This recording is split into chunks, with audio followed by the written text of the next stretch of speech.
Depuis Abobo, Amadou Gon Coulibaly et Ahmed Bakayoko lancent des flèches à Bédié et Guillaume Soro.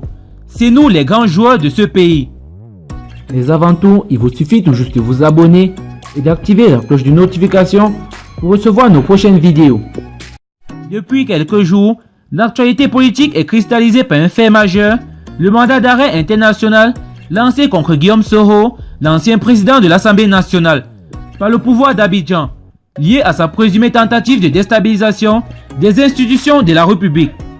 Dans ce combat, qui s'est transposé à l'échelle internationale, toutes les occasions sont bonnes pour chaque camp de donner des coups à l'adversaire.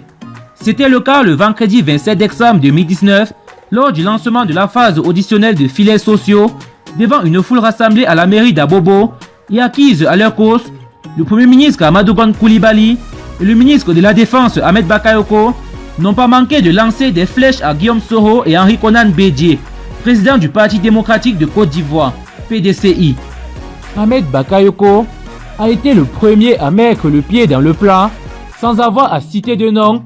Il a fait savoir devant ses administrés que des gens sont prêts à tuer et à verser le sang pour avoir le pouvoir. On veut à tous les coups le pouvoir pour le pouvoir. On veut le pouvoir pour se regarder dans le miroir pour dire que je suis au pouvoir, a dit le ministre dans un tonnerre d'applaudissements. Heureusement, a souligné Ahmed Bakayoko que les Ivoiriens savent faire la différence entre ceux qui veulent le pouvoir pour travailler et ceux qui désirent le pouvoir pour faire autre chose. Il y a des gens qui disent on m'a enlevé au pouvoir, il faut que je revienne au pouvoir pour me venger. Ce n'est pas un programme ambitieux. Le pouvoir c'est Dieu et c'est Dieu qui choisit les gens à qui il veut donner le pouvoir. A poursuivi le ministre de la Défense en présence de certains ministres, dont celui de l'Emploi et de la Protection sociale. Ahmed Bakayoko, qui était comme transporté, a fait les éloges de son mentor Alassane Ouattara. Avant de revenir à la charge, nous sommes heureux de faire partie de cette ambition de transformation historique de la Côte d'Ivoire. Nous sommes également heureux d'être les fils d'Alassane Ouattara. Tant pis pour ceux qui ne le veulent pas, a-t-il affirmé. À chacune de ses pauses, dans la lecture de son discours, ses administrés criaient à haute voix « Ahmed Bakayoko, Abobo c'est pour toi !»« Ahmed Bakayoko, Abobo c'est pour toi !» Visiblement heureux, le ministre de la Défense s'est lâché en répondant aux jeunes.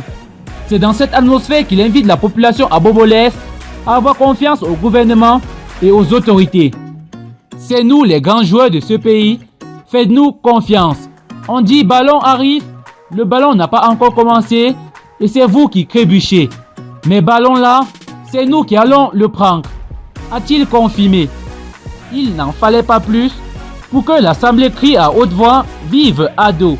Le Premier ministre, qui a pris la parole par la suite, a également envoyé des pics à Guillaume Soro. Moins incisif, il a invité chacun à dénoncer et à condamner toute tentative d'où qu'elle vienne et qui vise à troubler la quiétude des Ivoiriens. Nous savons le travail abattu par le président et ses gouvernements respectifs pour que la Côte d'Ivoire arrive là où elle se trouve aujourd'hui. Tous ces acquis, nous ne permettrons jamais à quiconque de les perturber. Nous ne permettrons jamais à quiconque de perturber la Côte d'Ivoire. La pente vertueuse sur laquelle la Côte d'Ivoire se trouve aujourd'hui, je vous en donne l'assurance, cette pente vertueuse sera maintenue maintenant et pour l'avenir. N'ayez pas peur, la Côte d'Ivoire est tenue. Vive la Côte d'Ivoire, vive la France, a souligné Amadou Gon Coulibaly.